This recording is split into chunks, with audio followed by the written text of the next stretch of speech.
Quando a gente fala em colocar o calcário no solo, em corrigir o solo, nós estamos colocando também o cálcio. E o cálcio, ele tem um papel fundamental tanto para o solo quanto para as plantas.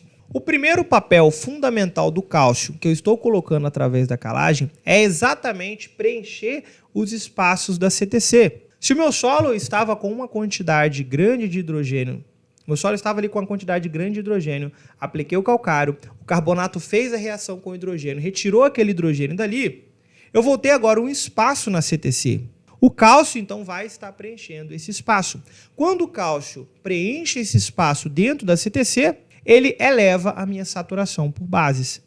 E isso daqui responde uma pergunta muito interessante que alguém fez aqui. Falou assim, olha, cada cultura vai precisar de uma saturação por base diferente? Sim, cada cultura necessita de uma saturação por base diferente. Existem culturas que vão precisar de uma saturação por base mais baixa, 60%, 50%, né? Em pastagens, né, é comum você colocar uma saturação por base mais baixa, mandioca precisa mais baixo. Existem culturas, como algumas culturas perenes, por exemplo, vão precisar de uma saturação por base muito alta. Existem culturas que a gente vai adaptar a saturação por base à produção. Se eu quero uma produção, um café, por exemplo, isso é comum. Se eu quero uma produção mais baixa, estou falando aqui em sacos por hectare, eu vou poder colocar uma saturação por base de 60%. No café conilon, se eu quero uma produção acima de 100 sacos por hectare, normalmente eu miro saturação por base acima de 70%. Então, eu vou precisar de uma quantidade maior também de calcário.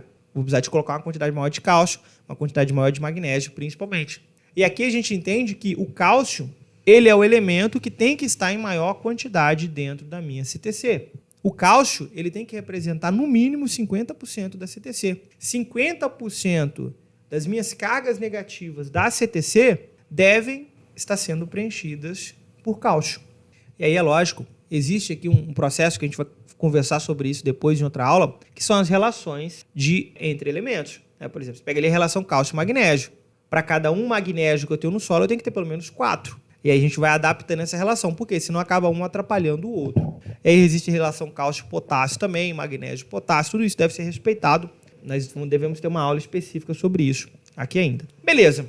Essa é a primeira função do cálcio aqui no solo. Depois, nós temos aqui a função de neutralizar o alumínio e o manganês.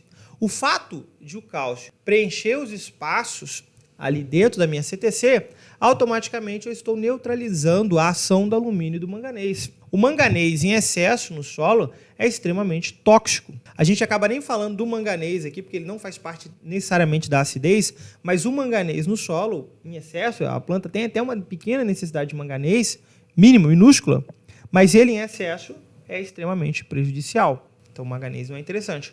Então o cálcio, ele vai estar ajudando, né, nesse processo de neutralização desses elementos tóxicos. O cálcio também tem outra função muito interessante, que é o cálcio, ele acaba contribuindo também na floculação do solo. Como assim floculação do solo?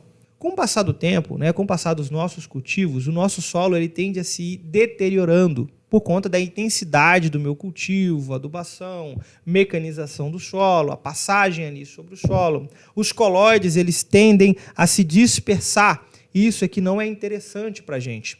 Quando eu corrijo a quantidade de cálcio no solo e na minha CTC, o meu solo vai retornando às suas condições ideais. Esse é um processo que a gente chama de floculação.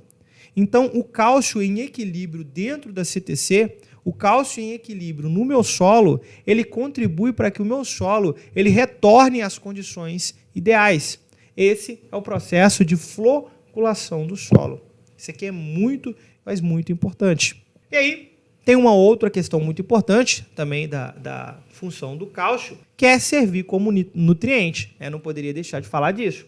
O cálcio é um macronutriente secundário, ou seja, a planta precisa dele em grande quantidade. E o cálcio tem diversas funções importantes dentro da planta. A principal função importante do cálcio na planta é a parede celular. Quando a minha planta ela está com a quantidade de cálcio em equilíbrio dentro dela, a parede celular fica reforçada. E quando a parede celular da planta está reforçada, ela se torna mais resistente a pragas e doenças, a perda de água, enfim, ela fica resistente de forma geral. Então o cálcio tem diversas funções muito importantes na planta, e uma delas, principal aqui, é a função específica dentro da parede celular.